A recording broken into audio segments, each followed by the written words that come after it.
The Dave Hooker Show. A presentation of Off the Hook Sports. Objective insight, expertise, top guests. Available on YouTube, Apple, Spotify, and the Off the Hook Sports app. Download now for free. Also available on offthehooksports.com. I compute and obey. Now to Dave Hooker. Ready. You got a Sunday meeting, they said. The place has a patio, they said. That'll be a great place to meet. And if you're watching on YouTube, my face is beet red because I got a little too much sun yesterday. We've got a lot to get to on the program, including who is more desperate, Texas A&M or is it Alabama? All kinds of shaking and good times on the basketball front, as you might expect. And Tennessee with some recruiting, not only news, but I'm going to be able to give you a little bit of insight as to where things are going. So we're off and running, and I'll quote my man D on the message board already. Go ahead and smash that like button. Subscribe while you're at it. It really helps us out and helps to bring more viewers. Cost you nothing, not a zippo, absolutely zero. But maybe you don't need me. I'm looking at the analytics from Friday. My son was graduating. Caleb just slayed it. So I don't know. Maybe he'll just do it by himself. Do you want me to drop out of this thing and you just take over, Caleb? Well, Dave, we had a advantage. I don't know if Fred told you, but we dove deep into what we expected from the Real Housewives of Atlanta season premiere last night. And Okay. You know. I don't know what that is, but I'm joking. Fred says he never watches the show and that they shouldn't be housewives because they're all not married usually anyway. But we went down the rabbit hole. We were like, you know what? Dave should produce a show, Real House Hookers of different cities. And exactly right. I should sue them for trademark infringement. Okay, I have a cool announcement. So we talked a lot about the Celebrate 98 series. It is, and I've told you all along, thanks to Tennessee Cider Company, it's going to be a real thing, and it is. We taped our first show on Friday, so that's going to drop later today. It was Eric Westmoreland, and it'll be me and Fred White week to week. Got at least Dwayne Goodrich coming up this week, and more and more and more. So just a lot going on. Click the like button if you haven't subscribed and turn your notifications on.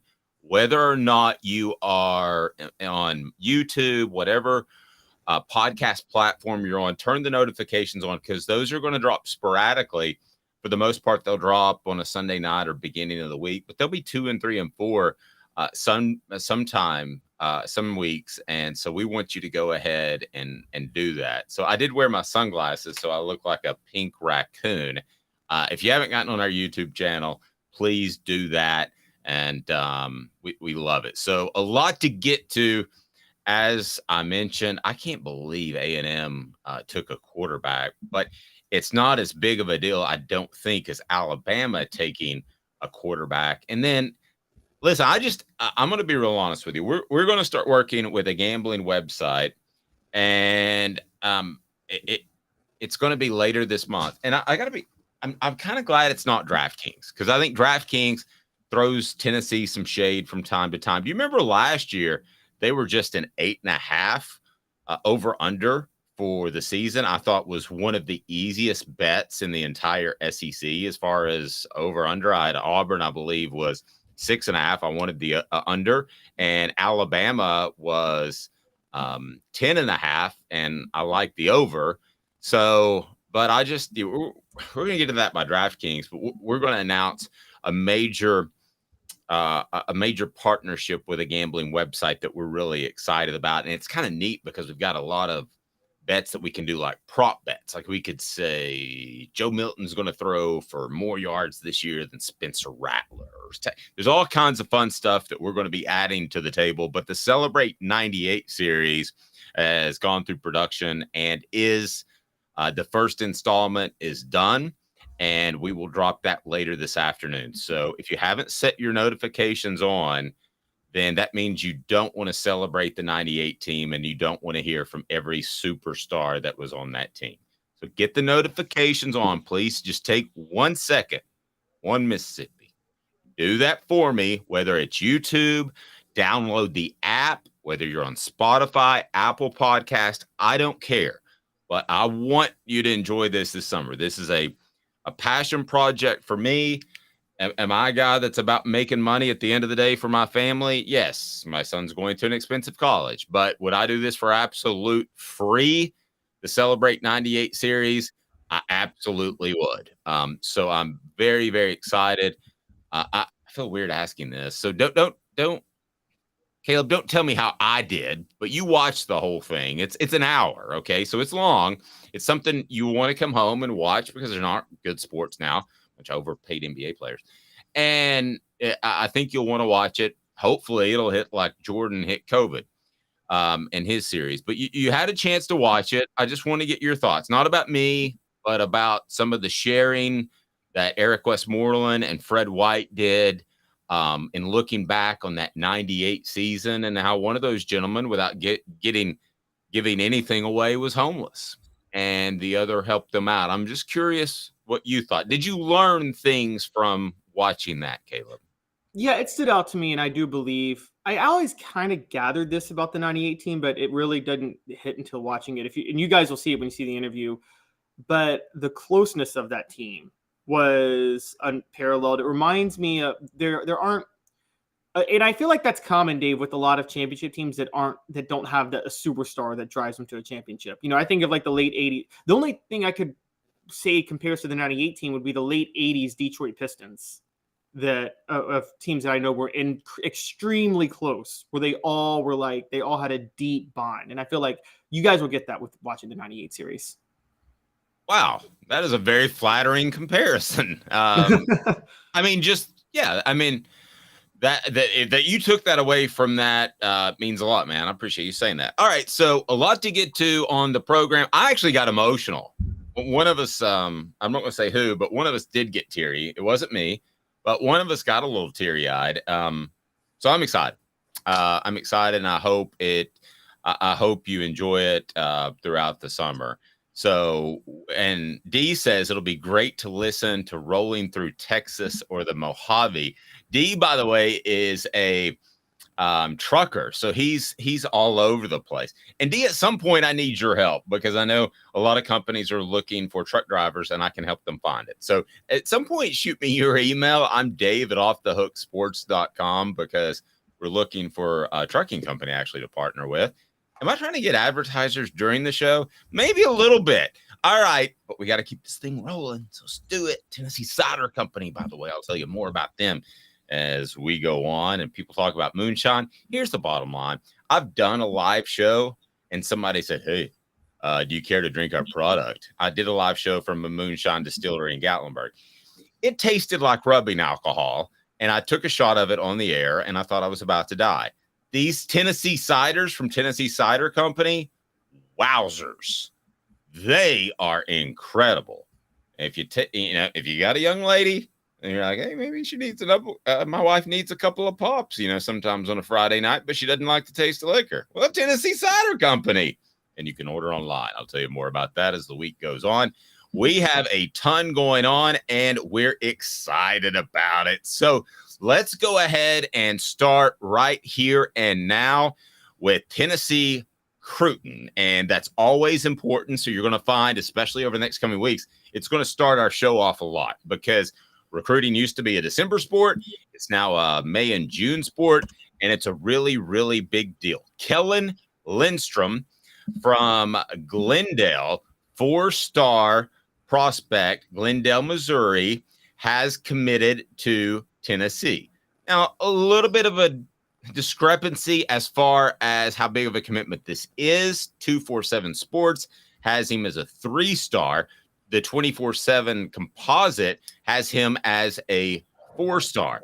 A number 27 defensive lineman in the nation, number 228 overall prospect in the nation, and number 7 prospect in Missouri. So if you think to yourself that doesn't jive exactly, because 4-stars typically would be maybe a little bit higher than some of those numbers, well, a lot of these guys haven't been completely rated, but they pick him up. He goes into the class of 2024. So let's dive into this one. And I'm going to tell you some things I heard about Tennessee football recruiting that I can't share all of it with you, but I'm going to share some things about the state of Tennessee football recruiting and where they are. Because at the end of the day, the rankings and all of that are very political. And I'm going to be the one person that's going to tell you why. A lot of people don't get into that.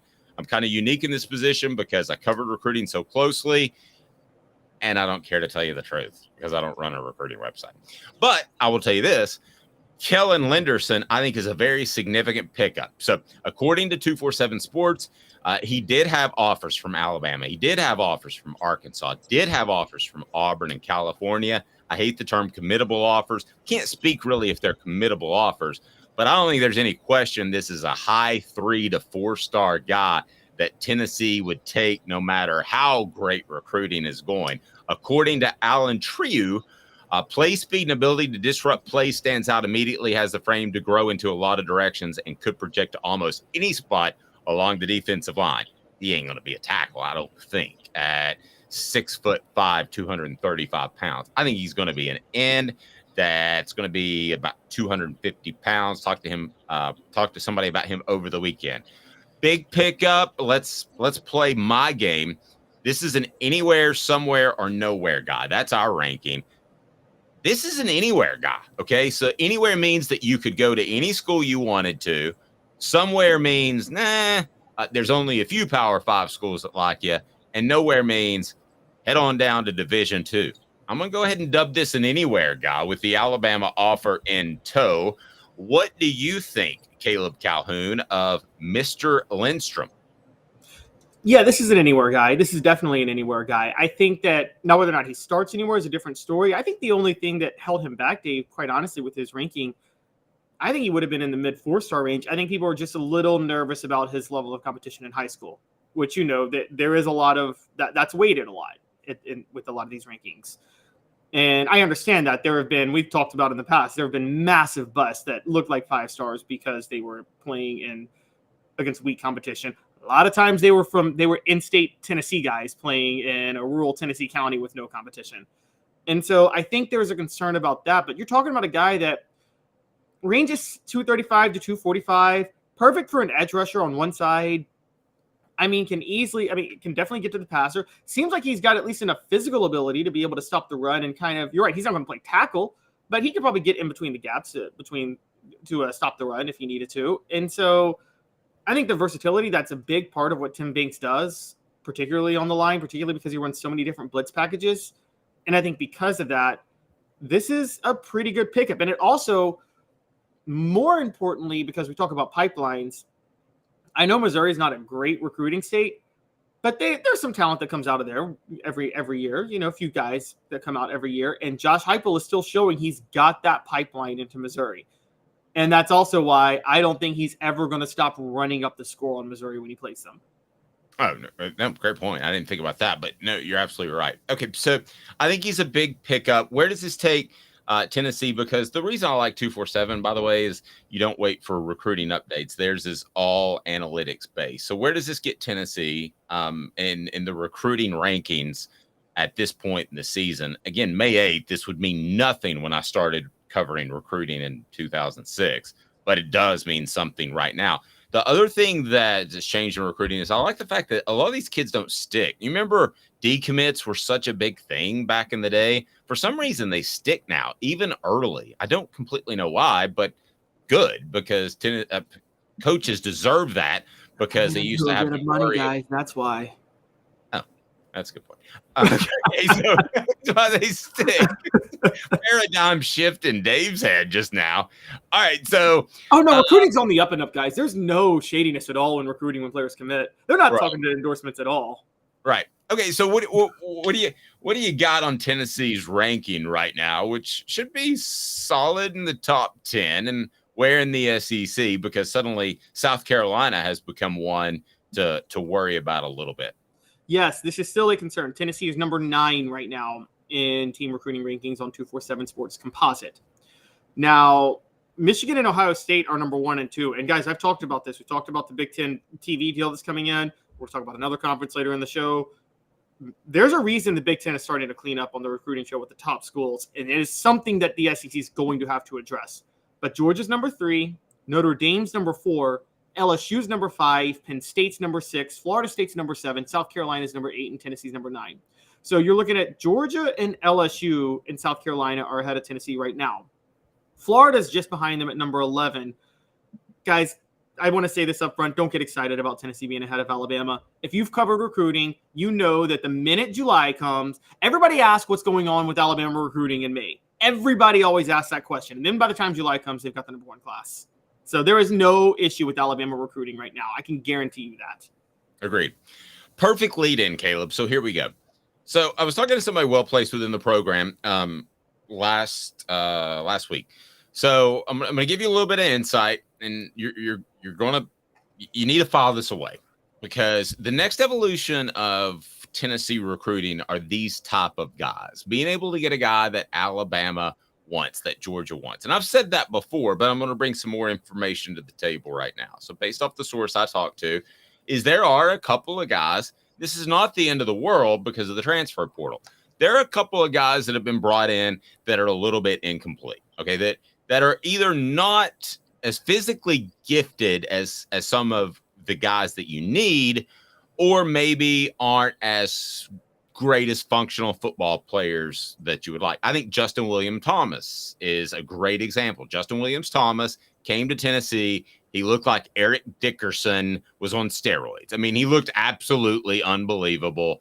Couldn't find a hole, was not a functional football player. Boom, you're out in January. So this would be like a major red flag if you're bringing in handfuls of guys that aren't ready to play by year 2 at the collegiate level. It's not as big of a deal now because you're just going to boost these guys out in January. They get paid. I don't rip coaches anymore, Tennessee or otherwise, for doing that because it's a business now. But what Tennessee needs to do more and more is win guys like these, okay? They need to win functional football players. There's one player in particular, I'm not going to name the player, that has all kinds of physical ability, but he's not a functional football player yet. He didn't have a lot of tackles last year, but he's maybe one of the next best athletes on the team. Darnell Wright was the best athlete on the team. He was a functional football player. So they need more of those, I was told. Again, not a concern. I would be telling you right now, if this were 5 years ago before NIL and transfer portal, that, you backed yourself into a corner with some questionable players that need to be ready next year. Not 2023, but 2024. They're fine this year. But you're going to be able to jettison these guys out. The evolution is you keep going to boosters right now to say, hey, I need a Dante Thornton. I need a Keenan Pili. And I've been told by people not associated with Tennessee's program, it is clearly just a bidding war now. You go to Miami, you say, hey, Miami, what do you give me? They say $300,000. You go to Alabama, they say, we got you slotted at $400,000. I'm making up numbers. I don't know the numbers. And then you go to a Tennessee, and if Tennessee wins, then they get that guy. So that's all good. That's cool.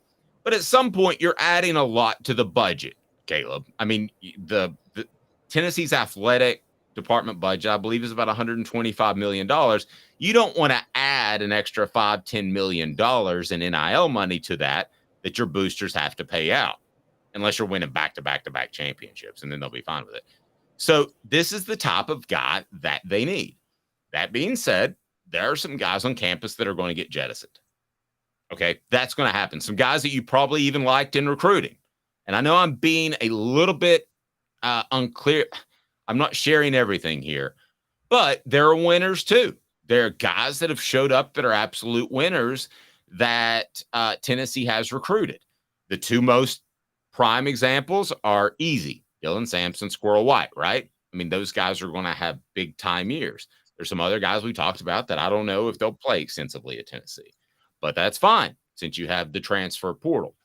But this type of guy, I really like. Alabama was in on him. I looked at his tape. I'm good on him. And I think Tennessee should celebrate this one. But that's kind of the state of Tennessee football recruiting. So they are not there yet. I'm going to be real honest with you. I don't get paid anything by UT. I don't have any sort of partnership with UT like some other media companies do. That's where Tennessee is. Okay. And this is the type of guy that would signal a bit of a change in direction and winning some of the Alabama and Georgia recruiting battles. Caleb, the ultimate is when Tennessee, and I don't want to harp on 98 like I'm some old man, but the other one, Caleb, that the real class, the thing that changed everything was the Georgia trio. It was Cozy Coleman, it was Deion Grant, and it was Jamal Lewis. When they beat those guys for Georgia, that changed everything. So either this guy or 2 or 3 guys down the road, probably not this guy from Missouri, to be real honest with you, but at some point soon, you're going to see a little flourish, I believe. And Tennessee's recruiting will be able to not necessarily rely on transfers as much, which is NIL cash, and they're going to be able to step up and battle those teams. That's the next step, okay? And I think they'll get there. They're not there yet, okay, based off the source I talked to, Caleb. So I wanted to share that with our audience because I believe you learn more on this show, as much on this show as anywhere else. So you and I talked about it over the weekend, so you probably got some thoughts. But that's kind of where we are and what we can share publicly. What do you think, Caleb? Yeah, so it's funny when you brought this up. I've always criticized NFL teams for going on potential because they go on raw athletic potential more than I think you and I are both. If you were an NFL GM, your biggest thing would be plug in the tape, right? More than anything else, plug in the tape when you were drafting. Mm-hmm. And that was part of our discussion too. That Tennessee is drafting guys on potential. Think Joe Milton, who I'm sorry to interrupt. Who Heupel got, he can throw it 80 yards, but what if the receiver's at 64 yards? Think Ethan Davis, who I think is going to be a great player. Incredibly athletic, but not a refined tight end at all. Okay, so go ahead, Caleb. Sorry. Yeah, so I was going to ask, the reason I was bringing that up is, with college recruiting to high school, is it the same or don't you have to rely a little more on potential because you can't really judge because it's so spread out and the competition and the levels of competition are so different from school to school, county to county, state to state, that don't you have to rely even more on potential than plugging in the tape when you're recruiting high school talent? Great point. You can't take Bobby Bocephus down the road at Powell High School. I say Powell because that's where I went. I got my PhD, Powell High diploma. You can't take Bobby just because he's 5'9" and ran for 2,500 yards and threw for 4,000 yards. You have to have some potential. I mean, there are a lot of productive guys. And the one that stands out the most that Tennessee debated on and lost out on was Randall Cobb at Alcoa. A lot of the Tennessee's coaches were, they weren't really split. They were all against him, except for Trooper Taylor at the time. And Troop wanted him, no question. They tried to get in on him. It was too late. Then Coop took to the job to Oklahoma State, and then you're not going to get him at that point. So that's a great example of they were split. They didn't think he had enough upside, even though he was very productive. It's a great example. I don't know if you got any more off the top of your head. Oh no, I mean, it's funny because you're right, and this is just to detail how hard this is. From the reverse, Chris Donald was a 5-star, very productive, a very productive high school football player. There were concerns about the level of competition he faced, but Tennessee took the chance. Remind everyone who Chris Donald is, because you're like an encyclopedia. So remind everybody who Chris Donald is. I want to remind everybody to hit that like button. And if you haven't subscribed yet, you just got to do that. And we appreciate it. But the like button helps us bring more people in during the show. So even if you're watching one of the replay versions, we air live at 10 o'clock each and every weekday. So remind those who Chris Donald is. Okay, so Chris Donald was a 5-star linebacker in the Eric Berry class. He helped push that class to number 2 in the country in 2007. He came out of Huntington High School in Huntington, Tennessee. All due respect to the people from Huntington, there's no way to measure a football player in Carroll County, Tennessee. There's just no way to know football talent. It's not Jackson, it's not Chattanooga, it's not Memphis, it's not Nashville, and it's not even Knoxville, for that matter. Just like Patrick Willis, who Tennessee passed on. It was tough to judge him because of who he played, and then he went on the NFL Hall of Fame. But yeah, yes. Exactly. It is really hard at the high school level because of these issues, because unlike what's happening with college football, where all the talent's about to get consolidated into the top with the SEC and the Big Ten taking over everything, it is still massively spread out with high school. And so you're right. You're going to have to draft a little more with raw talent. So Chris Donald was one of those guys he took a shot on, and it just didn't work out. It was, and again, the competition was a concern when he was was recruited. I mean, I think you and I may agree he may have been up to a 5-star because he was productive and Tennessee wanted him, and we know how politicking goes with rivals at the time. I will say this when it comes to potential. There's one thing I'll say, because you've talked about this a lot. There's a pretty good track record of player development with Josh Heupel, better than a lot of other coaches I've seen. And maybe he believes that he can go a little more with potential because he knows how to develop players and maximize what they can do. I mean, we saw this with Nick Saban. Maybe not even develop them, just maximize what they can do. You talk about running backs that couldn't hit the hole. Trent Richardson was the worst of all time at not hitting the hole, and Nick Saban still found use for him. I mean, and he was the fact that whoever in Oakland decided to draft him should have been fired as a GM immediately because it was so obvious he was not an NFL running back. Well, and in college, it's easier to hit the hole when there are 5 holes. Alabama creates 5, yes. Yes, I mean it's way easier, much easier to hit the hole. Have you ever seen the picture of Richardson in Oakland where he like the hole's so wide on one side and he goes the other? It's the most infamous like missed hole of all time. We got to share the screen if you haven't. We can do that on the way back, but I want to get to DraftKings and what they think about Tennessee, and they've got Tennessee at a very interesting number of the win-loss total. So I want to get to that, and Joe Milton is on the Heisman board. They think he has a shot. I'm a voter. I'll tell you whether or not that's the case. We're going to be back in a deuce, as in Fred White. 2 minutes. He's Caleb Calhoun. I'm Dave Hooker, Off the Hook Sports. And Craving Wings South North Shore location, where we've heard people say that you can get the best wings in East Tennessee. Pero ¿quién es este? El número 87, Jacob Warren. I'll just do 6 in my sauce 87, please. Imposible, señorita. Dale 6 más. Look at these wings. Perfectas, deliciosas, fantásticas. Man, I don't know what you're saying, but it sounds awesome. How do you say fresh, never frozen in Spanish? Frescas, nunca congeladas. Make your way to Craving Wings and get you 6 más. But what was funny about Cadis, we were a full continuum of care at that time. We had detox, we had inpatient, we had outpatient. So we were doing a lot of the things that we do now. But now we just do them so much better. It's really a simple program, but we're complicated people. I am what I am, and now I got to do something about it. You can take your life back. Call Cadis today. Got cataracts? We can fix that. Never miss another moment. With a little help from Doctors Campbell, Cunningham, Taylor, and Hahn at cctis.com. Do you want to own the more that owns every job? Then get to Vassey Lawn and Garden in Cleveland and get you a Toro. I'm David Vassey, here to talk to you about Toro. With a Toro Zero Turn, you'll get more out of every minute and you'll reach the finish line faster. At Vassey's, we like to say, no matter if you're mowing 3 acres a week or 11 lawns a day, homeowners and business owners alike find confidence in equipment they can trust from top to bottom. Vassey Lawn and Garden, Highway 60 North in Cleveland. Man alive, it's worth the drive. Our family has been creating jewelry since 1986, each piece unique with a story all its own. I'm Rick Terry with Rick Terry Jewelry Designs. I'm a jeweler, and I want to be your jeweler. We're grateful that you chose us to be Knoxville's best jeweler. My family and staff look forward to serving you. So please come see us. Kingston Pike and Campbell Station Road in the heart of Farragut and downtown on Gay Street, right next to the Tennessee Theater.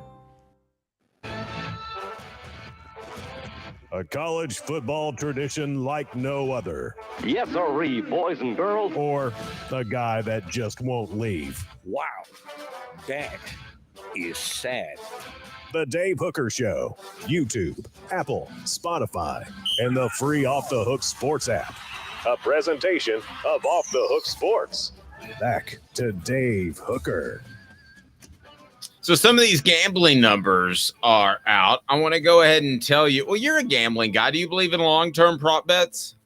Oh yeah. Some of those are the best. The only thing I don't believe in are parlays because those are the ones that just, they get 80% of their profits on from you, and they are so enticing and they're so hard to say no to. The hardcore gambling guys tell me not to do long-term bets because it ties up your money. Somebody that won't tie up your money is Craft Treats. Go to crafttreats.com. I'll tell you more about that as we get to 4 downs, as Vegas has begun to weigh in some over-under numbers of what you can expect from the Vols.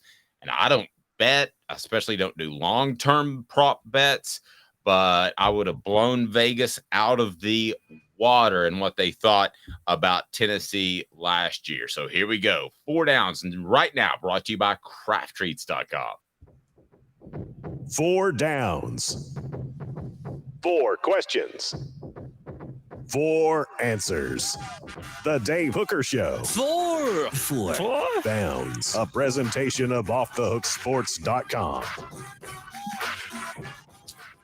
All right, here we go. So let me throw this out there right now, and I'll tell you what I think of it. Why DraftKings is absolutely wrong. DraftKings set Tennessee's football team with a 9.5 over under and wins this season. The Vols at plus 2,800, which means if you bet 100, you get 2,800 for the national title. Those are the 12th best odds. So a lot of people seem to think Tennessee's in that 10 to 15 range, including Vegas. I don't agree, but we'll discuss why. Joe Milton III, Junior, Senior, Esquire, has the 10th best odds for the Heisman at plus 2,000. I'll tell you why that would be a bad bet, even though I love me some Joe Milton. Everybody's going to say that I don't like him now, but I do. But first, you got to go to crafttreats.com. Crafttreats.com. Just open up another tab and think about your pet. Your pet absolutely could use it, whether it has digestive issues, anxiety issues, or maybe arthritis. Man, my little boy Thaddeus loves it, and he's getting a little older, and I can tell arthritis is a thing, and I use the chill pills, crafttreats.com. Use the promo code off the hook, get 20% off with the chill pills with that CBD derivative that will help your pet. So here we go. 4 downs. I'm going to tell you if that Vegas DraftKings is right or wrong. By the way, for those that don't know, ESPN is not going to get toppled by Fox Sports. They're going to get toppled by Bally's and DraftKings Network. That's what's going to happen. Did you see where Did you see where they bought the Dan Le Batard show for $50 million? Yeah, but ESPN has been smart. They partner with Caesars. So they got out ahead of this and set up shop in Vegas. The real issue is because I think Bally's is in trouble. Some of these sports books, they jumped into sports gambling so quickly because it was rising and didn't think about what happens when. So the thing you need to know about gambling, this is true with sports gambling too. When times get tough, whether it be inflation, a recession, anything like that, people gamble a heck of a lot less. Yeah, and so and that's what we're doing now. And I think a lot of people are going to be loyal. But anyway, I was just noticing you're going to see a lot of these networks. And it's not that they will destroy ESPN, but then you splinter the audience. Yep. Here we go. 4 downs now, brought to you by crafttreats.com. 4 downs. 4 questions. 4 answers. The Dave Hooker Show. 4 downs. A presentation of offthehooksports.com. So this is from DraftKings.com. And win total 9.5. There is no in between. You got to pick it, and people want to take part in the message board. Do it now. Win total 9.5. First down. Heck yeah, no way. Heck yeah. Schedule's easier than it was last year. Heck yeah. Heck yeah. I don't think this is difficult. I think it would be very difficult at 10.5. I don't think it would be that difficult at 10.5. But I think this is a heck yeah. I think this is again second year in a row one of, I think, the easier bets when it comes to preseason. We'll look at the entire SEC before it's all said and done. All right. Would you take the Vols at plus 2,800 to win the national title? Those are the 12th best odds in the nation. I think I just created a list. Heck yeah, no way. Heck yeah, I'm not saying they're going to win the national title, but these odds are great. Look, Penn State has better odds at plus 2,500 than Tennessee. Texas has better odds at plus 2,500 than Tennessee. Notre Dame has better odds at plus 2,500 than Tennessee. Those are, if those can be at 2,500, I think Tennessee at 2,800 is a pretty good bet. And the worst of all of these, by the way, by far the worst, Florida State with the 7th best odds at plus 1,800. That's the stupidest odds ever. Help me with that. I do not get that. I'm going to go no way. I'm not going to go. I think they lost their best player in Darnell Wright overall, and they have a quarterback issue. The defense is still not solidified. So I'm going to go no way. I don't think there's any way the Vols win the national title this year. So I would turn down the plus 2,800. If this were a playoff year, this would be one of the teams that I would jump on. Okay. There are like 2 or 3 that are in that periphery at the plus 2,500, which again means if you bet 100, you win 2,500. There are 2 or 3 that I would put there, and this would be one of them if there were a 12-team playoff. But there's not this year. So I think this would be asking a lot with what Tennessee has to replace. All right. Hey, aren't you working on this long-term project featuring a team that lost their quarterback and lost their best player? And then what did they happen to do the next year? Yes. Celebrate 98. Yes. That's a good point. every once in a while. I love how, Caleb's like the hockey guy. Every once in a while he checks me against the boards, which I need. That's a great point. And at plus 2,800, it's not like it's even money. So, yeah, I would think about it. All right, but I'm going to go no way for now because there's no middle ground. That was second down. Third down. Would you take Joe Milton plus 2,000? Heck yeah, no way to win the Heisman. No, absolutely not. And those are tied for the 9th best Heisman odds. No, I would not. I would go no way as well. But I'm going to play the other side. Hendon Hooker got in the mix and would have gone to New York as a finalist. So I think that behind the scenes, guys, they've called some Heisman voters that haven't been sending in their votes for a decade and that may be selling insurance or doing something else. So they've cut some of the numbers down. So I think the voting's slightly better. I don't think it was last year, but so I'll play the other side and go, heck yeah. I think Joe Milton, if you want to drop 100 on that to win 2,000, is not a horrible bet because people will be watching Tennessee's offense. They weren't watching Tennessee's offense in May of 2022 and then into September of 2022, but they'll be watching. So he doesn't have the preseason Heisman hype as a player, but Tennessee does as a team. So I'll go, heck yeah, I would drop 100 on that. But Dave, they're going to hold him back a little. People who are going to watch now are going to be a little disappointed because we've talked about they're going to change their offensive philosophy a little bit this year. They're going to focus a little bit more on moving the ball because one of Dylan Sampson, but 2, Joe Milton's better at throwing over the middle and less on the deep shots, which Hendon Hooker, like you take those deep shots as much as possible with Hooker because of his arm and how accurate he was. Joe Milton has a bigger arm, but isn't as good on the deep ball. Well, but now wait a second, brother. I think they're gonna change their philosophy a little bit, but I think it's like going from an Audi to a BMW. I mean, they're not going to go from an Audi to a Chrysler. Okay, all right, fair enough. I'm just saying. I think you're going to see some more long drives. I think people are going to want to see what they saw with Hooker last year, and they're not going to see that. You're not going to see 5 touchdown passes against Alabama. I don't think you're going to see that. Okay, well, I'm going to go. I'm going to go. Heck yeah. I would take this. All right. So, and then the last one I made up myself, and this is not according to DraftKings or anybody else. Tennessee to finish at the end of the season, end of the regular season, because I don't really count bowl games until we get in the playoff. And then I'm going to, I've thought about this. I'm going to adjust the way I judge teams completely. But Tennessee to finish 6th or better. So I've got 6.5 in the rankings, in the CFP rankings at the end of the year. That's 4th down. Do you take the Vols to finish higher or lower? And I'm going to give myself some credit. I think I kind of nailed a pretty good number there. Okay. You did 6.5. Did you like it? 6.5? I like it. Thank you. You're the gambling guy. I didn't know if it's any good or not, to be honest with you. I'm going to go lower. Not that, and here's why. There's going to be 2 As in lower, you mean 7th or worse. There's going to be 2 SEC teams finish higher than them, I think. I think they'll be the third best. They'll have the third best finish in the SEC. There's going to be an ACC team by default because they played in the ACC finish higher than them. And there's going to be 2 Big Ten teams finish higher than them. And probably 1 Big 12 team, again, by default because they play in the Big 12.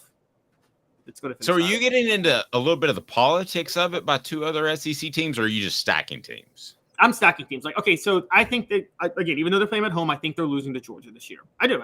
I think Tennessee's still going to lose to Georgia at home this year. Georgia's going to finish higher than them.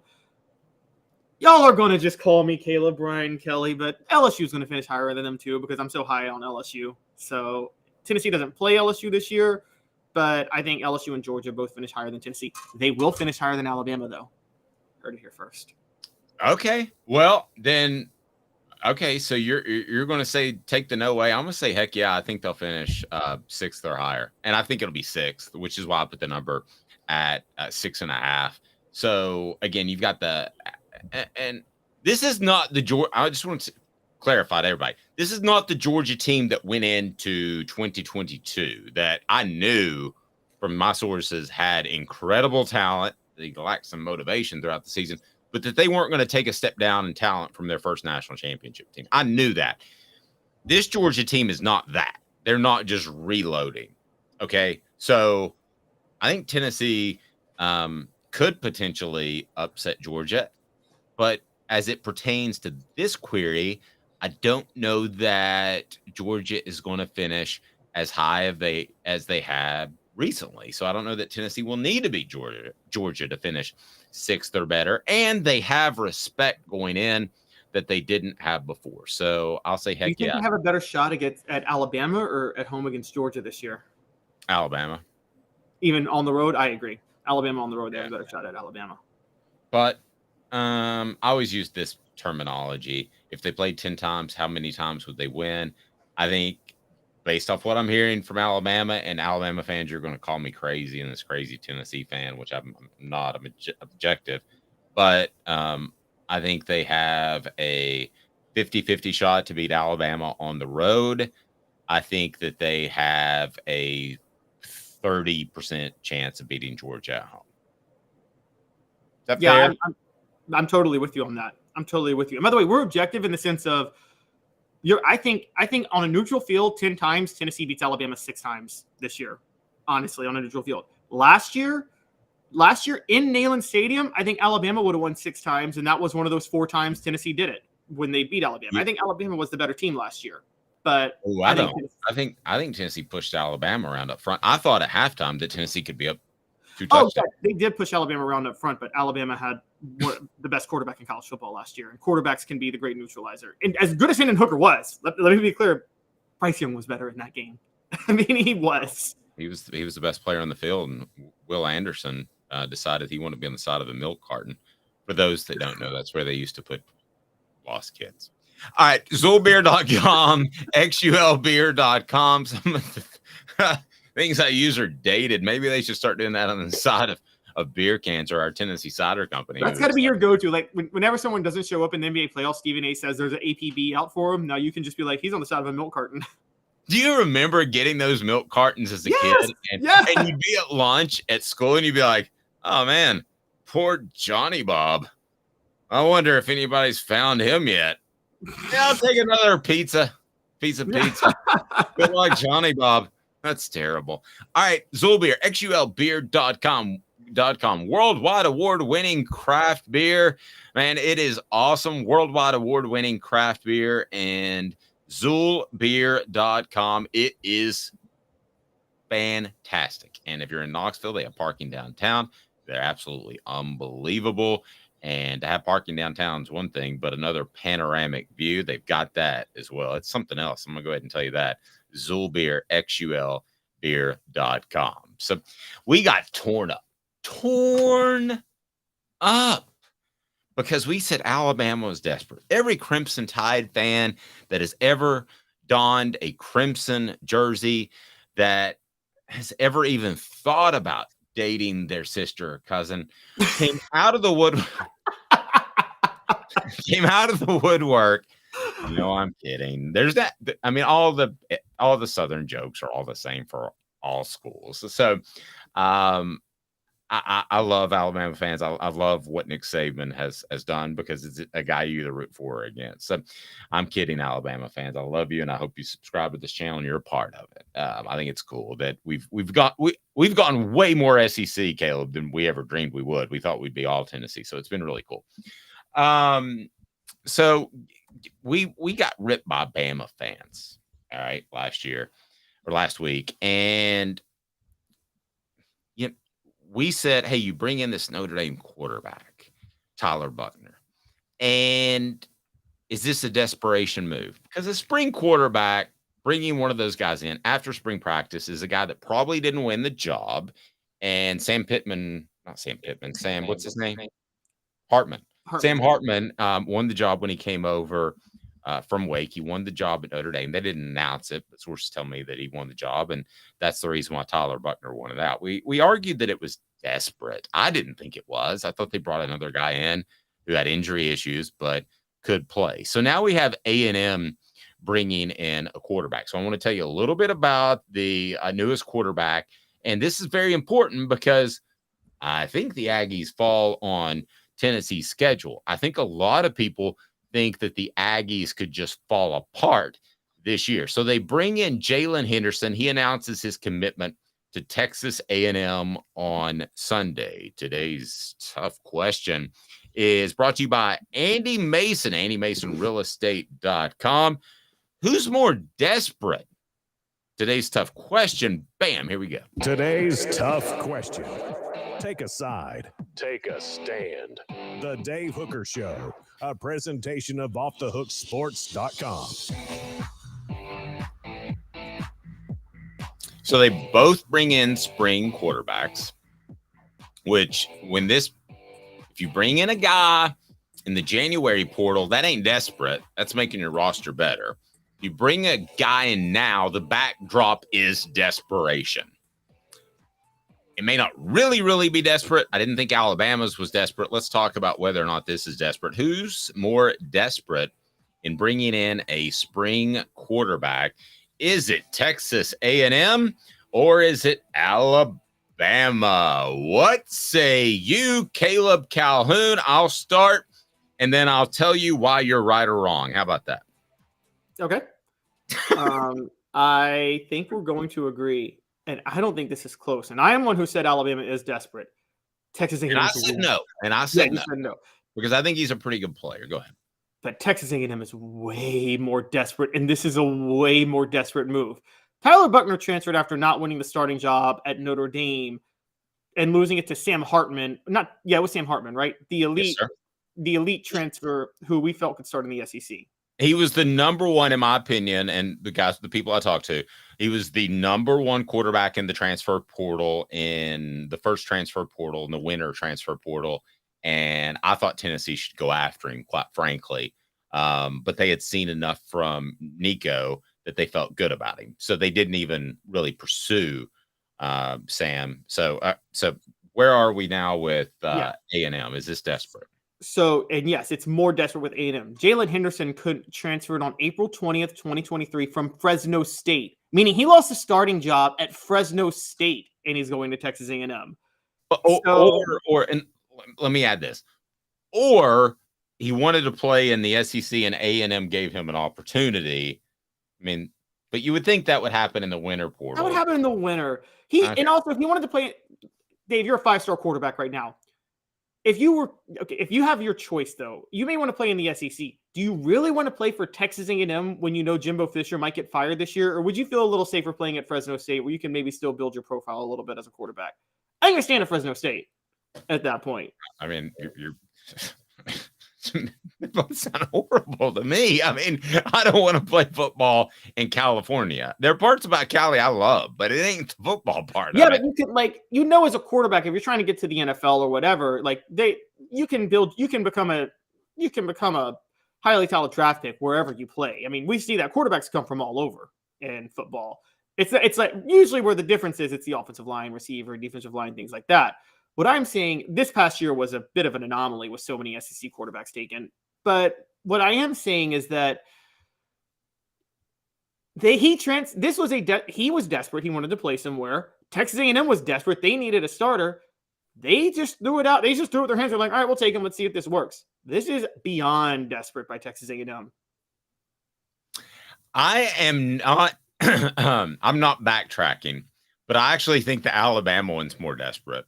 I think this is a guy for depth, but they've got the Connor Wigman kid, and I think that he's going to be the starter. I think Jimbo Fisher. I think this is a little gamesmanship. He didn't say that he's going to be the starter, but I think he'll be the starter. This kid that they brought in is a 3-star guy. I don't think this is desperate. I think this is depth. I actually think the Alabama one, I'm not backtracking, but I think the Alabama one is more desperate than this. You are all over the place, Dave. No, I'm not, man. I guess I just don't think that. I think this is for depth. I think this is bringing in a dude that he's at Fresno State, and maybe he had an aunt that lived next to Texas A&M, and he saw that he could get food there, and the facilities were way better. And he's like, I'd rather be a backup at A&M, which there's no shame in that, than a starter at Fresno State. I don't think that at all. And I don't think he would. I don't think you would rather be a backup at A&M than a starter at Fresno State. Look, again, quarterback is not other positions. If you're a quarterback, you want to be able to start because you can actually build your profile. Carson Wentz was a number 1 draft pick out of North Dakota State. Again, quarterback is the one position where it doesn't really matter where you play when you're trying to build your profile. It doesn't matter what conference you play in. It doesn't matter what team you play for. I think we've noticed that. Travis says, I'm old Waffle Dave. You watch it, Travis. I'll walk down to the shipping department and have your shirt canceled. It hadn't gone out yet, but it's going out today. So I'm kidding. The Alabama one to me feels desperate because I know Jalen Milroe can't play. Okay. I mean, and I know Texas A&M as a team can't play. Right. I know the whole team can't play. Oh, maybe it's desperate by the kid who transferred. I don't think it's as desperate by A&M. I think they want to add depth. This is a 3-star guy, unless he's there just are not a lot of misevaluations of quarterbacks. Have you noticed that? Usually the quarterbacks from high school to college are at least starters that are 4 or 5 stars. I mean, for the most part. I know you've had a situation with Brian Moore, and then the most recent kid. What's that? He was a 3-star, though. So, yeah, that was. Okay, he's a 3-star. I mean, you've had situations where guys have gotten shuffled through recently at Tennessee, but I think that's because of an offensive change. So, I don't think either is incredibly desperate. I think the Alabama one is more desperate. Go ahead and click that like button, subscribe. But first, AndyMasonRealEstate.com. Let me tell you something else about the Alabama situation that I heard over the weekend. But first, AndyMasonRealEstate.com. If you want to save thousands or tens of $1,000s, go to AndyMasonRealEstate.com. Over 40 years in his office of experience in buying and selling houses in the Knoxville area. AndyMasonRealEstate.com. He is great. So go ahead and reach out to him if you have any real estate needs. I'm about to do that very thing here in the next, maybe this week. So AndyMasonRealEstate.com. So some things I heard about Alabama. I do not believe that bringing in Tyler Buckner was a depth move. Now, I haven't heard from my sources in A&M yet. When I do, I'll let you know. And I may change my mind tomorrow, to be real honest with you. But I think that the Buckner thing was, hey, can you come here and play? Let's give this a shot. I think Ty Simpson would have played in front of Jalen Milroe, and Bryce Young got hurt last year. If Simpson was ready, he obviously wasn't. There's concern there about long-term future. And then Jalen Milroe managed to turn the ball over 5 times in one game. That's tough to do. So that's what I heard over the weekend. I think it fortifies your point, but I just like to share what I heard, Caleb. If Ty Simpson didn't make a push, if Ty Simpson wasn't the guy that they threw in there last year, then when Jalen Milroe is turning the ball over approximately every 8 minutes, then that tells me that Ty Simpson's not even close to ready. And you bring in another quarterback. I mean, I kind of thought in the back of my head, nothing I heard, but thought in the back of my head, Ty Simpson's going to come out and win the job in the spring. And because we know Jalen Milroe can't protect the ball. He hasn't. From not only publicly, but people that I talk to, okay? that to me means that was your next 5-star great guy, right? It was supposed to be Jalen Hurts, Tua Tagovailoa, and then it was Bryce Young, and your next guy is? It was supposed to be Ty Simpson. It's not Ty Simpson. So I'll give you credit. Last week, you called it desperate. I'll give you a little bit of desperate on that. How about that? Okay, I appreciate that. I also find it funny that it seems like Tennessee has a lot more success with quarterbacks from Alabama than Alabama does with quarterbacks from Tennessee. That is weird. Yeah. Condrich Holloway and T. Martin, both from Alabama. Two legendary quarterbacks at Tennessee. Alabama goes and gets Ty Simpson. And it was a big blow to Tennessee fans, by the way. People forget this. Heupel was in his first year. Taven Jackson not committed to Tennessee, but they were still desperation because we didn't know how good or bad the program was going to be. It hurt Tennessee fans hard when Ty Simpson committed to Alabama. I don't think they're feeling that bad anymore. No, they're cool. They can roll with that. Yep. That's good. I mean, so if you get Ty Simpson, it changes. It's so funny how these things can change the trajectory of an entire program, and really they can change the future history of what happens. If they get Ty Simpson, do they get Nico? I don't think so. Oh, I don't think so either. And there's rumors, Tennessee played UT Martin last year. Ty Simpson's father is UT Martin's head coach. And let's just say there's not a lot of love lost between Jason Simpson and the University of Tennessee. Interesting. Okay, there. Did not know that. Is that the Lane Kiffin gift that keeps on giving? Because he didn't connect with in-state coaches, and there's still some in-state coaches that are. I mean, that's the thing we haven't ever talked about Lane Kiffin. There's still some in-state coaches that are mad that they lost touch with Tennessee, and then you follow that up with Dooley, who didn't go to any high school football games during his tenure. Literally, did not go to one single one. And then you have Butch Jones, who tried, I guess, and then you have Jeremy Pruitt, who is a defensive coach. So I wonder if that's one, because Fulmer had that reputation as well, that he didn't recruit as much in state, but it really wasn't fair to Fulmer. Fulmer got the best player. Lane Kiffin did not recruit in state well enough. He didn't make the long-term relationships. He didn't think the in-state talent was going to be good enough long-term. Campbell, Cunningham, Taylor, and Hahn. I do wear sunglasses now, as you can see if you're watching on YouTube, because I've got raccoon eyes and a sunburn.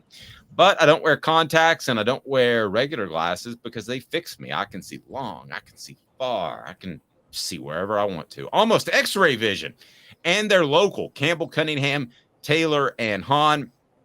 They did the LASIK surgery with me. They can do the cataracts if you've got someone in your family that's getting close to that point. And when your vision starts to get a little worse around 50, those are most oftentimes cataracts. Maybe not severe cataracts, but a lot of times those can be taken care of. Okay, you may not know that, but that blurry vision, the close vision, you don't need a readers if you get LASIK. So keep that in mind. They're local doctors, and they've got their vision centers that can take care of your annual checkup. They're just simply awesome. That is the facts. Campbell, Cunningham, Taylor, and Hahn. We're going to be back in 2 minutes, and Caleb is trying to blow up the ACC. Does that mean the SEC could add a team or two? I ain't rolling anything out. Did anybody think that Texas and Oklahoma was about to be in the SEC? 2 minutes. He's Caleb. I'm Dave, Off the Hook Sports. I know you like the heat. You got to try my signature sauce 87. Dude, I love you and I love to try your wing sauce, but when it comes to wings, I need them really hot. I hit 105 on the radar gun. I need to be pretty spicy. Yeah, I know that, man. Look, if sauce 87 isn't enough for you, I guess you can try the Holy Moses or the Grim Reaper. Now we're talking. Take it from these Farragut admirals. When you're craving wings, it's got to be Craven Wings. Visit them online at cravenwings.com. With all that sun, sand, and salt water, the beach is a very relaxing place. Unless you wear contacts. Ow! Open your eyes to the best the beach has to offer with LASIK vision correction from Campbell Cunningham Laser Center. Hi, Mike Davis here with City Heating and Air, reminding you to always dare to compare. Our team provides quality local heating and air service, installation, and maintenance across East Tennessee. We use only the best equipment like American Standard heating and air conditioning for your residential, new construction, or commercial needs. Honesty, dependability, and customer satisfaction have been the cornerstones of our business since 1961. City Heat and Air. There's repair. Before Cadis, I was really heavy into the drug culture. I was selling drugs. I was just constantly in pain. I was missing like a good support system in my life. Cadis has given me everything that I need in order to successfully have a wonderful recovery, in order to have a life that I didn't even know was possible. And it's not just about me anymore, and I love that. I absolutely love it. You can take your life back. Call Cadis today.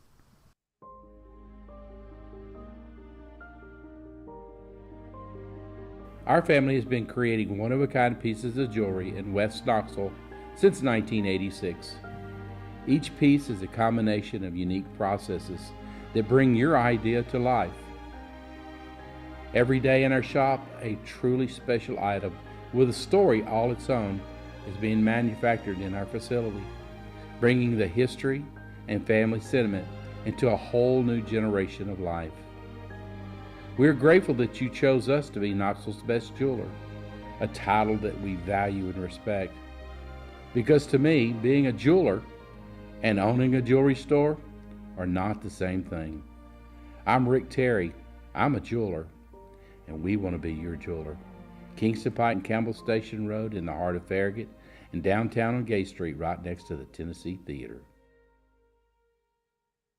Who's this guy? Hello, wizard. The Dave Hooker Show, a presentation of Off the Hook Sports, YouTube, Apple, Spotify, and the free Off the Hook Sports app. Back to Dave Hooker. Caleb has an interesting theory on what the H today that we're going to get to. It looks like there may be a way for some ACC teams to get out of their contract, which is insanely long and insanely punitive to get out of it for like another 8 years. You have to pay like $250 million or something silly. I'll look up the numbers. Caleb, if you can do that, I'd appreciate it. But it's just bizarro. So that's why the ACC teams have not been have not been poached, because to get out of their ACC contract, it is incredibly different. But first, we want to talk some hoops. So hang tight for that, because I would love to see Florida State Clemson enter the SEC. Love it. There's part of me that would like to see Georgia Tech because of the history there. They were in the SEC. Tennessee and Georgia Tech had a great rivalry. Tech in the middle of Atlanta. I think it would help Tennessee. We'll get to all that. But first, we got hoops. BJ Edwards, Lady Vols, all of that. And a lot happened over the weekend as Tennessee hoops is rolling forward. And I want to start with this before we get specifically to what BJ Edwards entering the transfer portal means.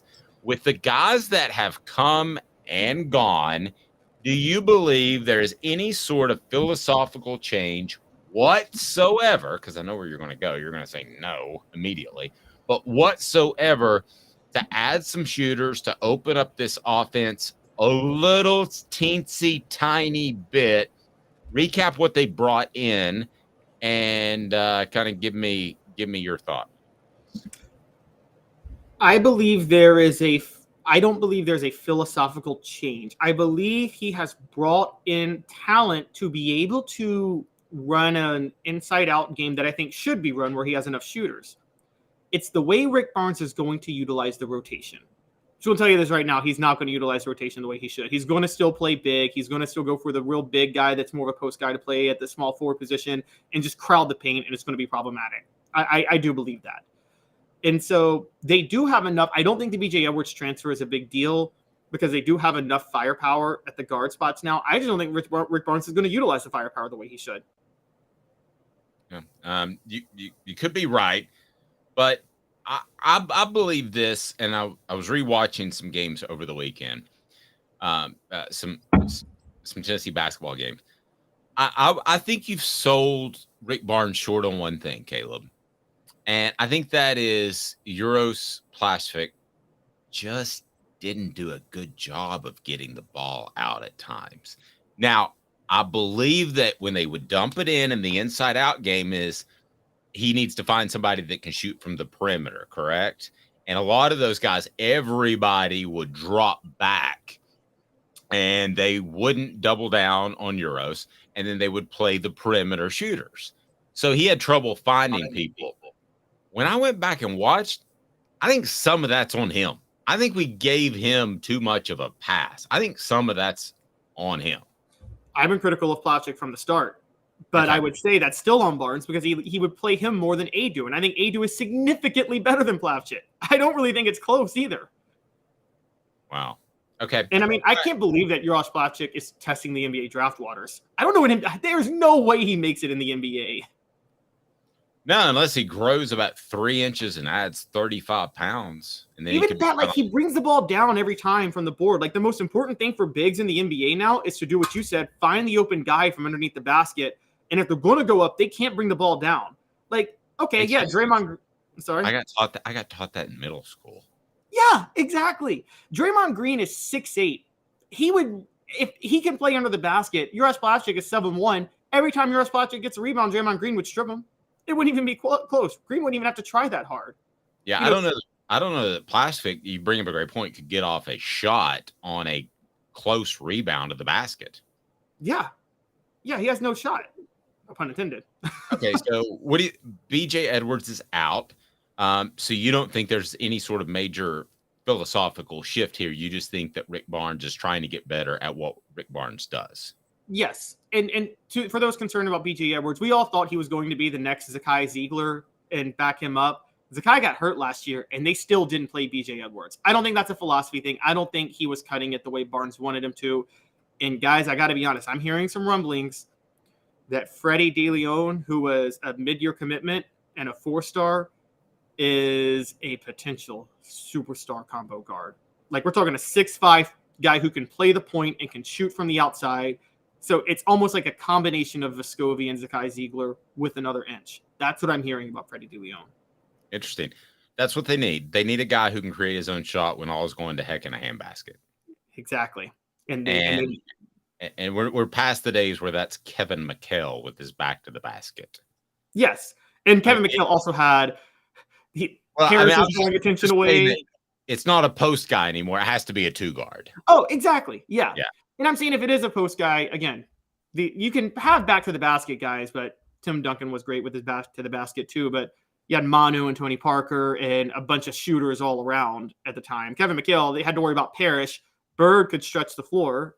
And so Danny. Yeah, but the philosophy of the game overall, which is what I was alluding to, I don't think anybody dumps it down in the post when they need a sure 2 anymore. The sure 2 has to come from the outside in as opposed to the inside out. That's the way basketball is. So you're thinking a Freddie DeLeon could be that guy. That would be monstrous for Tennessee. So while we're touching on basketball, the Lady Vols with some shifting. Are the Lady Vols better today than they were last week when I was at my son's graduation? By the way, Caleb, thanks for filling in. And did I cry? Yes, I did. Aww. Yes, I did. Yeah, I think they are. They added Jewel Spear, a Wake Forest transfer. For those who don't know, 2 years ago, Jewel Spear led the whole ACC in scoring, and last year she was in the top 5 in the ACC in scoring. This is a big help because she's shooting roughly between 35 and 40% from 3 right now, which in the women's game is really good. You know, the women's game good is in the 30% range. So 35 to 40% is actually really, really, really good. And she's another guard.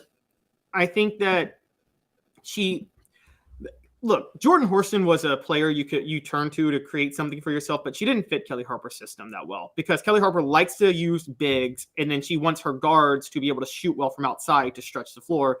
Jordan Horston didn't stretch the floor too well. She was a slasher. Jordan Horston would have worked in John Calipari's offense if someone ran that in women's college basketball in a dribble drive.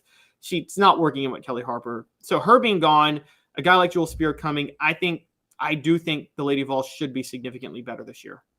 I used to say, pardon me, in the women's game, that winning a championship was equivalent to making the Final Four in the men's game because there were more teams and more competitive. Does that statement make sense 10 years ago? I would have said it was equivalent to making the Sweet 16 in the men's game 10, 15 years ago, but I see your point.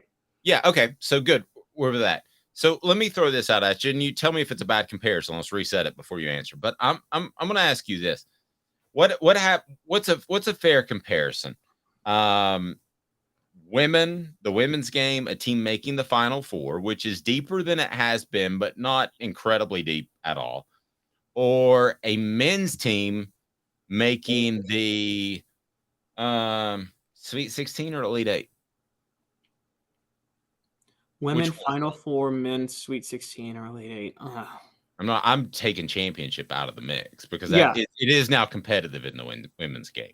Yeah. You can't just show up with a bunch of meeks and win a championship in November, basically. I mean, we all knew they were going to win it. That was the most, that was. I look back, I was young, but I remember the writings behind those teams. It's like everybody knew that team was going to be the greatest team of all time the minute they showed up on campus. And you get a Candace Parker or a Taurasi, and it's like that person is a different evolution in the women's game. They're going to win it all. Okay, so what's the equivalent? I guess I need your help in phrasing this question because I think Sweet 16 in men's is a good equivalent of the Final Four in women's. I think that's a good equivalent. Okay, so you have to bet right now. Kelly Harper over the next 3 years, let's assume they all keep their jobs and Rick Barnes doesn't retire. Over the next 3 years, Kelly Harper makes more or less Final Fours than Rick Barnes does Sweet 16s. Now, here's the trick. That's hot high heat right there. That's a good one. Rick Barnes has made 2 Sweet 16s in the last 5 seasons. 2019, 2020, 2021, 2022, 2023. Kelly Harper has never made a Final Four. So based on that, I would have to say Rick Barnes. But I will say this, because I'm hedging a little, I'm not very comfortable with that bet because Rick Barnes has made 2 Sweet 16s in the last 5 seasons. Up until 2019, he hadn't made it out of the second weekend since 2008, or the first weekend since 2008. So we had a long drought. And he's still, every single year at Tennessee, he's been eliminated from the tournament. He's lost to a lower seed. So that's a really, really big indictment. But I still think Rick Barnes has a better chance of making a Sweet 16 than Kelly Harper does a Final Four over the next 3 years. Well, I wasn't just talking about one. For goodness gracious. I mean, I think we might have to talk about one. With the support, if they don't make one in the next 3 years, I'm changing coaches on both sides. I don't care if Rick Barnes retires or not. Rick Barnes just went 3 years without making a Sweet 16. 2020. I know that would be 6. But he made it this past year. Is what I'm saying. So right, he goes but 3 6 out of 7. That's not cool. No, yeah, that's true. You're right. So I'm just saying. I don't know. We'll have to see how it plays out. But yeah. Okay, so who makes the most Final Fours? Or who does the best? Kelly Harper in Final Fours or Rick Barnes in Sweet 16s? Kelly Harper in Final Fours at that point, because once Rick Barnes gets to the Sweet 16, I got him losing every time. But he would make it. So he would make it. Yeah. Wow. I go Rick Barnes Sweet 16. What did you go with? Okay, once they get there, I would say Kelly Harper would do better in a Final Four than Rick Barnes would do in a Sweet 16. Only because Kelly Harper hasn't lost any Final Four games. She just hasn't won any. Rick Barnes just keeps losing when he gets to the Sweet 16 to lower seed teams that he's better than. Mr. Jones asked, does Candace Parker have any daughters? I think she does. I don't know if she's married. Why don't you Google that real quick while I play the element? As a matter of fact, I think she has a kid with Sheldon Williams. That should be a great basketball player. Yes, and good gravy. Let's hope it looks more like her than him. What was he thinking? Release the hounds. The Dave Hooker Show. Keep cool. A presentation of offthehooksports.com. I was told this story that Mike Krzyzewski, when Sheldon Williams showed up on campus and they're recruiting him, one of the associate ADs pulled him aside and said, he is from Earth, right? Or is he from Mars? I'm kidding. But he does. His eyes are so far apart. Does he not look like a Martian? Sheldon Williams? Yes. Well, we found So out weird. Candace Parker is remarried. She has a wife now. Right. It does seem like she was into women, so maybe she just couldn't tell attractive men from unattractive men. He is an unattractive man. I can tell you the ones and the tens. I can tell you the Brad Pitts, and I can tell you the Sheldon Williams.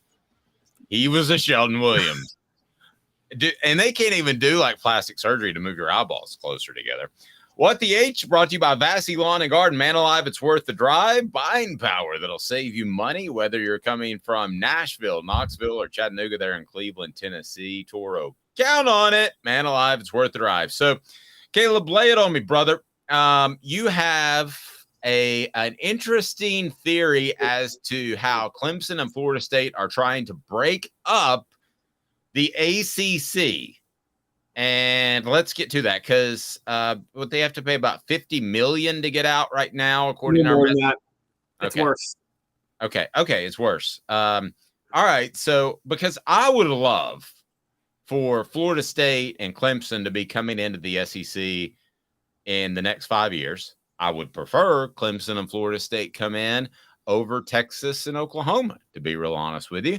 Because I am for you, the fans that are on this board, and I know that you want to go to every away venue and getting to A&M, getting to Oklahoma is probably a plane flight or a long drive. It's tougher to do. Florida State ain't close, don't get me wrong. But I would have preferred that from a fan standpoint. I always side with the fans.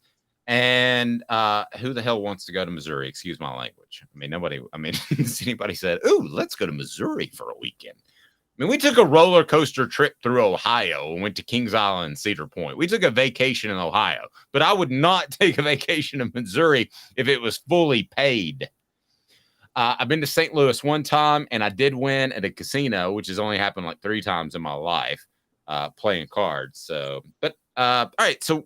What's your theory as to Clemson and Florida State are trying to break up the ACC? So it's not just Clemson and Florida State. It's Miami and North Carolina, too. It's those 4 schools. So, Dave, let's start with this. You and I know a lot. We know that those 4 schools want in the SEC. If they could get into the SEC tomorrow, they would do it. Yep. And I do know this from a very well-placed source. The SEC out of that group you mentioned would want North Carolina first and foremost. Oh, I agree. And we also know they want North Carolina the most, and we know that they would probably willingly take all 4 because all 4 would bring in a great bit of revenue for them. Let's be honest. Mm-hmm. So that part's out the way. So roughly about 2 months ago, those 4 schools came to the ACC and said, "Hey, we're tired of this equal revenue sharing," which was a deal they signed in 2016 with the Media Rights Network, ESPN. That's going to last through 2036. They said, we're tired of the revenue sharing. We're bringing in all the money. Wake and Duke and Pittsburgh and Syracuse are mooching off of us. It's time we get a bigger piece of the pie. Just for context, guys, in case you want to know, now this isn't all the revenue, but specifically television contract revenue. The ACC is bringing in $17 million. For context, the SEC is bringing in $51 million. I mean, this is a big gulf. On top of that, the Florida State athletic director recently said it's not possible for Florida State and Florida to coexist on the same sphere with this difference in revenue coming. Basically admitting we have no shot to compete with Florida if the revenue doesn't change a little bit. Okay. The ACC, as you know, Dave, is going to say, well, screw you. You signed this deal. We don't care. And they can say that. Now because here's the thing, you need a majority of athletic directors in schools to agree to a different revenue sharing. You think Wake Forest is going to get on board to give Florida State a bigger piece of the pie? They love that welfare check they're getting from Florida State. And so does Duke, and so does Pittsburgh.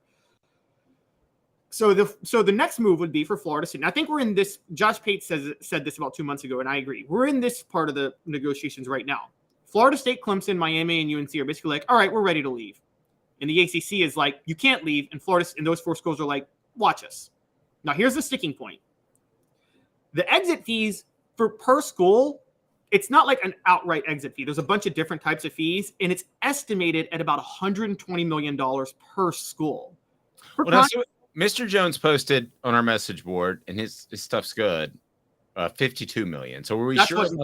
That's what Maryland paid when they left in 2012. There was a new deal signed in 2016. Okay. I did think it was in the hundreds of millions. Yeah, it's in the hundreds. For context, Oklahoma and Texas, it was combined 100 million for them to leave the Big 12, and they were able to get out of their grant of rights deal on top of that and pay the 100 million. Now, this is a sticking point. It's not just the money, the exit fee to leave the ACC.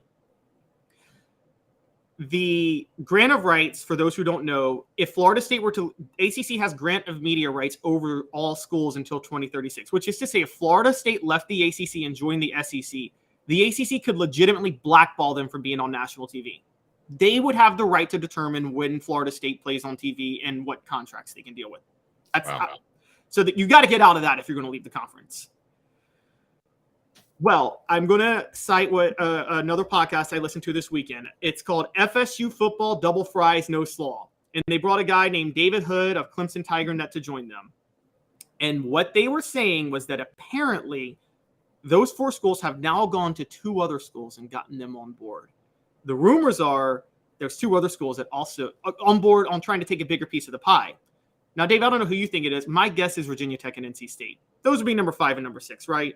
In terms of football schools generating revenue? I mean, Tech for sure.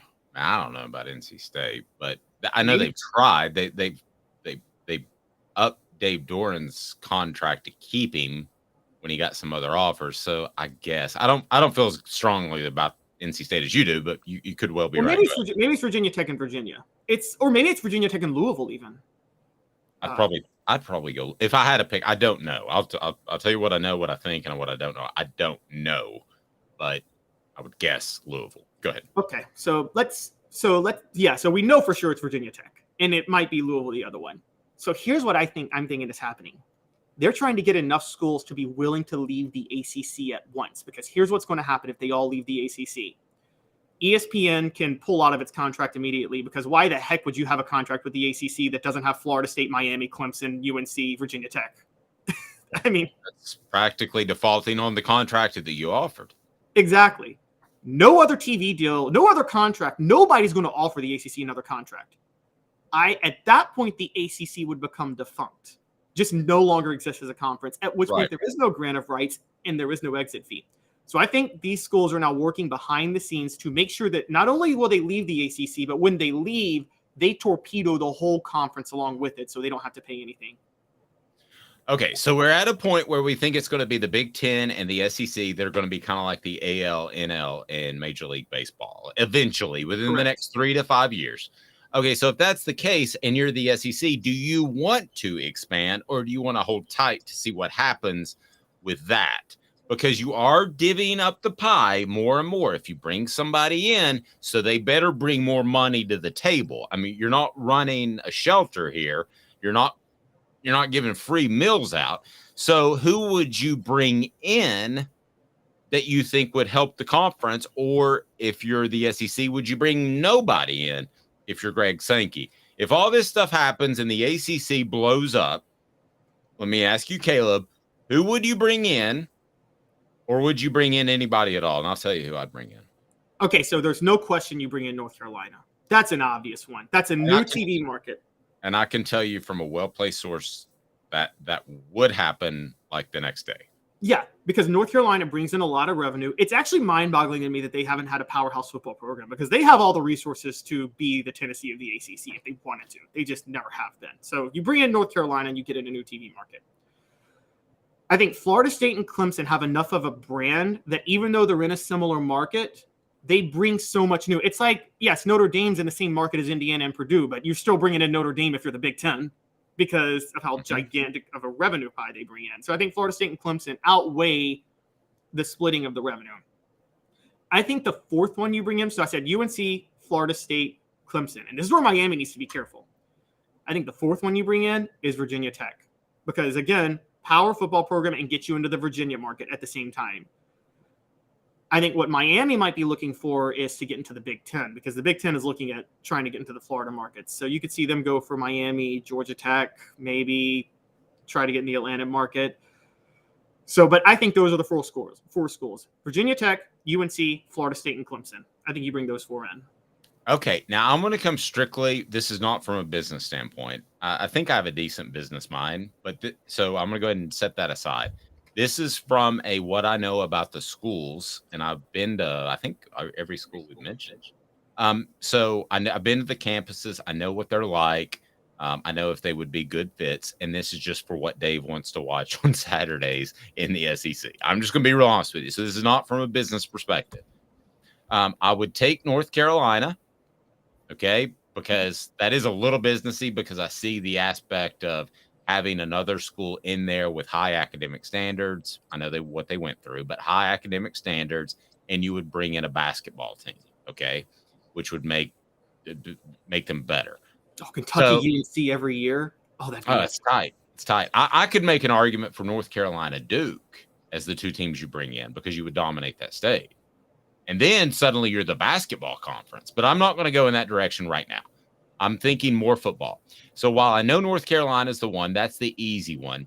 It's not Miami, because they don't invest. Their poor students have to drive 45 minutes to go to the Hard Rock Stadium, which is the worst at blame casino you can ever go to. I'm just telling you, don't go to the Hard Rock Casino in Miami. Not even free drinks and no craps tables. But so they don't take it seriously. You have to drive 45 minutes to go to a home game, which is stupid. Can you imagine telling people that you had to go to the Tri-Cities to watch a Tennessee football game? So I'm not taking Miami. I'm taking Florida State, because I thought they were going to fall off the map about 5 years ago, but they're going in the right direction, and that was a coaching thing. I'm taking Clemson, but South Carolina is going to fight it. By the way, Florida is going to fight Florida State. I don't know that any of this is possible, but here's the four teams that Dave would take. If you can take Texas against Texas A&M's wishes, you can take Florida State and Clemson against South Carolina and Florida's wishes. Yeah, Florida had a lot of power when they had their former AD suddenly escaped. Foley.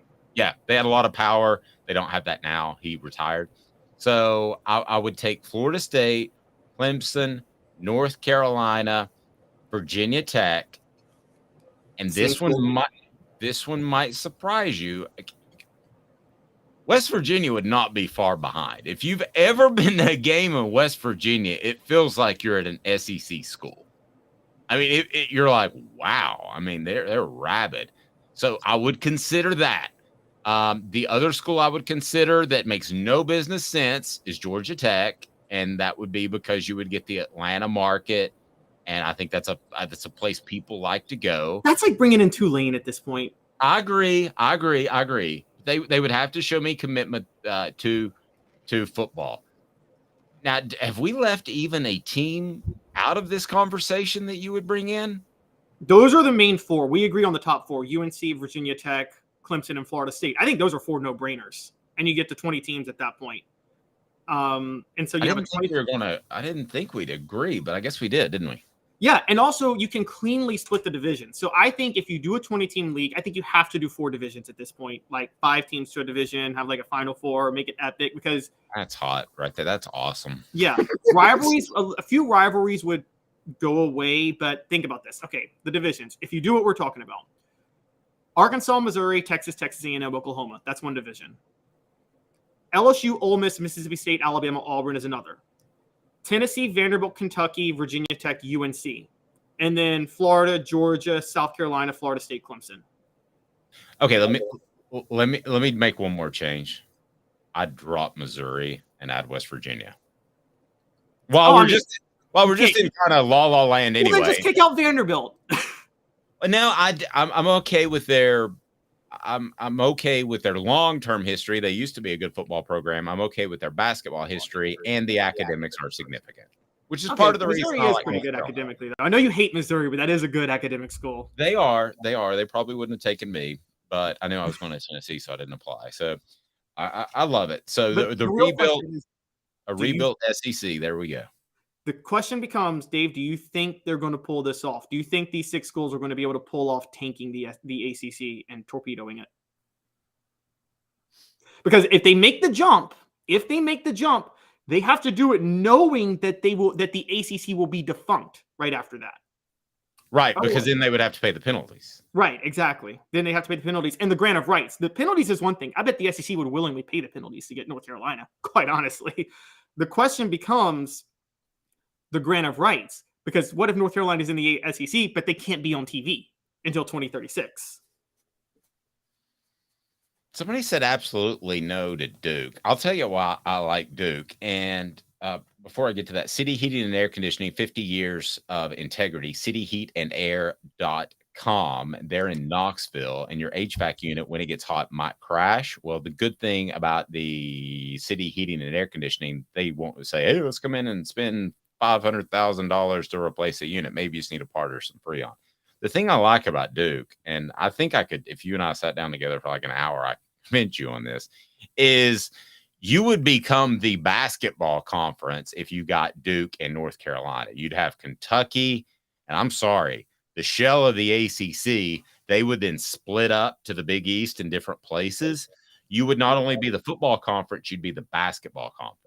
So there's an argument to be made for Duke, who has shown under David Cutcliffe that they can win at football too. They can be respectable. So don't just completely discount me on the Duke thing. Be sure and hit that like button right now. I'd greatly appreciate it. That would be awesome. If you haven't subscribed yet, do so. Our Celebrate 98 series, looking back and visiting with former Tennessee football players of the 98 team, coaches, and all of that. The first one, Eric Westmoreland, will debut this evening. So that's super cool. So be sure you're subscribed. Be sure you're a part of it. And we're live each and every day, 10 a.m. He's Caleb Calhoun, 10 a.m. Eastern. Live 10 a.m., but you can check us out anytime. With Caleb Calhoun, I'm Dave Hooker. Off the Hook Sports.com.